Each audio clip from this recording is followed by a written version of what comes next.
गर इन्हें प्यार मिला होता तो डाकू ना बनते, गर इन्हें परिवार मिला होता तो डाकू ना बनते। जिंदगी के सफ़र को झेलते झेलते कईयों की ज़िंदगी ले ली, गर इन पे कोई विश्वास किया होता तो डाकू ना बनते। साथियों, कई दिनों से मैं आप लोगों को बहन कुमारी मायावती जी की खबरें दिखा करके थक चुका था। मैं बार बार बस उन्हीं की खबर दिखाता था। लोगों को लगने लगा था कि ये व्यक्ति लगता है कि बसपा से कुछ पैसे लिए हुए हैं, इसलिए केवल बहन कुमारी मायावती जी के बारे में ही दिखाता है। मैं आज दिखाऊंगा और बताऊंगा डाकुओं के बारे में। साथियों, जब आप छोटे रहे होंगे तो आपके दादा दादी, नाना नानी, पापा मम्मी, चाचा सब लोगों ने एक डाकुओं की अक्सर कहानी खूब सुनाते थे, क्योंकि कहते थे कि डाकू जंगल में होते हैं, आते हैं तो बहुत बड़ा कांड करते हैं और आप भी सो जाओ, नहीं तो डाकू आएगा और आपको उठा कर लेकर चला जाएगा। मैं उसी डाकुओं में से मशहूर 10 शिव सुंदरी कुसुमा 9 डाकू के बारे में बात करने जा रहा हूं, क्योंकि हाल ही में पिछले 1 मार्च को डाकू कुसुमा 9 की हार्ट अटैक से मृत्यु हो जाती है। क्या डाकू ऐसे ही बन जाते हैं? क्या उनका शौक होता है, या कुछ ऐसे दुख जिनको झेल नहीं पाते हैं और वो डाकू बनने के लिए मजबूर हो जाते हैं? उत्तर प्रदेश के जालौन के टिकरी गांव के रहने वाले एक कोटेदार जो राशन की दुकान चलाते थे और उनका कुनबा बहुत बड़ा था। गांव के लोग उन्हें खूब प्यार देते थे। 1964 में कुसुमा नाम की एक बेटी पैदा होती है और बेटी इतनी सुंदर थी कि पूरे गांव के लोग खूब प्यार दुलार देते। कुसुमा 9 जब 5 साल की हुई तो उसके पिताजी गांव के ही प्राइमरी स्कूल में उसका एडमिशन करा देते हैं। बहुत पढ़ने में ठीक ठाक थी।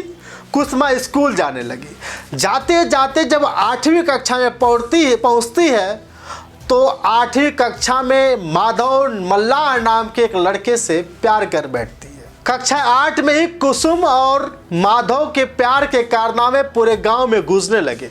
कुसुमा 13 साल की होती है जब इसे लगता है कि अब मेरा आना जाना या माधव से मिलना बड़ा दुर्भर है, तो प्लान बनाती है और माधव मल्लाह के साथ घर से भाग जाती है। दिल्ली की तरफ रवाना हो जाती है। तब कुसुम के पिताजी बार बार फैक्स करने लगते हैं, चारों तरफ पुलिस प्रशासन को कहते हैं कि हमारे बेटी को खोज लाइए। फिर क्या, 10 दिन बाद कुसुमा 9 माधव मल्लाह पकड़े जाते हैं और उन्हें घर लाया जाता है। फिर क्या, जल्दीबाजी में कुसुमा 9 के पिताजी गांव से ही कुछ दूरी पर उसकी शादी कर देते हैं। कुसुमा 9 को तो इधर शादी हो जाती है, लेकिन प्रेम ही होता है। प्रेम न जाने प्रीर पराई, प्रेम न जाने कोई भाई। क्योंकि प्रेम एक दरिया है, प्यार एक दरिया है, कुछ तो डूबते जाना है। धीरे धीरे माधव का संपर्क उसी के रिश्तेदार विक्रम मल्लाह से हो जाता है और आना जाना शुरू हो जाता है। अब अपने प्यार के खातिर माधव विक्रम से कहता है कि मैं आपके साथ आना चाहता हूं और मुझे मेरी प्रेमिका कुसुमा की उसके पिताजी ने, उसके घर वालों ने शादी कर दिए हैं। मैं चाहता हूं कि कुसुमा को आप उठा लाएं। फिर विक्रम डाकू जाता है और कुसुमा को भगा करके लेकर आता है और कहता है, लो प्रेमिका को इसे खूब प्यार करो। कुसुमा 9 जब बीहड़ पहुंचती है डाकुओं के बीच, तो उस समय फूलन देवी का आतंक बढ़ रहा था। फूलन देवी को जानते हैं आप?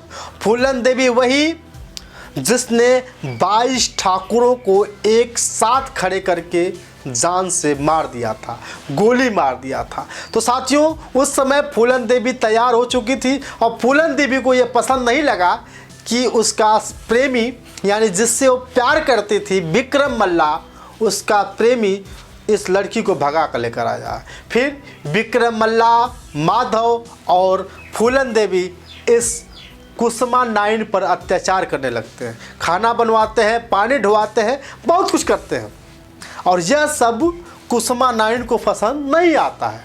धीरे धीरे कुछ दिन बीतते हैं। इसके बाद लाला राम नाम का एक ठाकुर डाकुओं के भीड़ में शामिल हो जाता है। जबकि फूलन देवी को यह पसंद नहीं था कि कोई ठाकुर समाज का आए और हमारे डाकुओं के बीच में शामिल हो जाए। इसलिए फूलन देवी लाला राम से नफरत करती हैं, बहुत ज़्यादा नफरत। फिर प्लान बनाती हैं लाला राम को मारने की। फूलन देवी कुसुमा नाइन से कहती हैं कि कुसुमा तुम जाओ लाला राम से प्यार का नाटक करो और प्यार का नाटक करने के बाद तुम उसे जान से मार देना।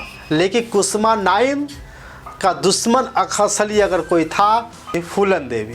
फूलन देवी को कई बार मारने की प्लानिंग की, कई बार, लेकिन फूलन देवी बच जाती थी। इसी बीच मामला बढ़ता जाता है। प्लान बनाती है लाला राम को मारने का, लेकिन लाला राम को वहीं छोड़ देती है और उस समय विक्रम को और माधव को जान से मरवा देती है। फिर क्या आता है समय 1981 का।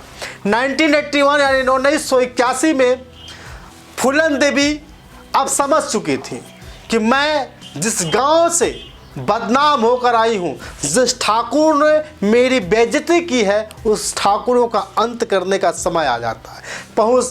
1981 में फूलन देवी अपने कानपुर शहर बेहमई गांव पहुंचती है और बेहमई गांव में उसी 1981 में फूलन देवी 22 ठाकुरों को एक लाइन में खड़े करके गोलियों से भून देती है और ये मामला बहुत दूर तक फैलता है और चारों तरफ फूलन देवी का परचम लहराने लगता है। इसके बाद फूलन देवी सरेंडर कर लेती है। 1981 के बाद 1984 में कुसुमा नाइन आस्था गांव के रहने वाले 12 मल्लाहों को एक लाइन में खड़ा करके उसे गोलियों से भून देती है।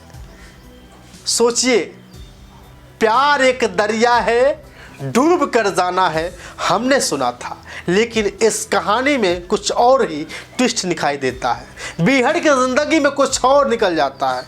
हर जगह इनको घात में बिठाए हुए लोग कब इनके जीवन का रस लेने के लिए प्रयास करने लगे, जैसे लाला राम, जैसे माधव, जैसे विक्रम मल्ला। साथियों, इसके बाद कहानी आगे बढ़ती है और फिर कुसुमा नाइन के अंदर वैराग्य उत्पन्न हो जाता है और कहती है कि अब मैं यह काम नहीं करूंगी, और उसके बाद वो साधु बनने की प्रयास करने लगती है। यानी उसके अंदर वैराग्य हो जाता है, भगवान में लीन होने लगती है। फिर कहती है कि अब मैं यह काम नहीं करूंगी। इसके बाद वो सरेंडर कर लेती है और बेहमई कांड में जो प्रचलित फूलन देवी सांसद बन जाती है। कुसुम नाइन का जब पार्थिव शरीर उसके गांव पहुंचता है तो पूछा जाता है कि इसका दाह संस्कार कहाँ किया जाएगा। तब उसके कुछ बच्चों ने कहा कि मेरी माँ कहती थी कि मेरा दाह संस्कार गांव में ही करिएगा। और खुशी तो इस बात की है कि जिससे पहली बार कुसुम नाइन के परिवार वालों ने शादी कराई थी, केदारनाथ रूठे उसके मांग में सिंदूर भरता है और उसको मुखाग्नि देता है। साथियों, कहानी कैसे लगी है कमेंट करके बताइएगा। बहुत बहुत धन्यवाद। फिर से लेकर आएंगे अगली और अच्छी रोचकदार और मज़ेदार खबर। शुक्रिया।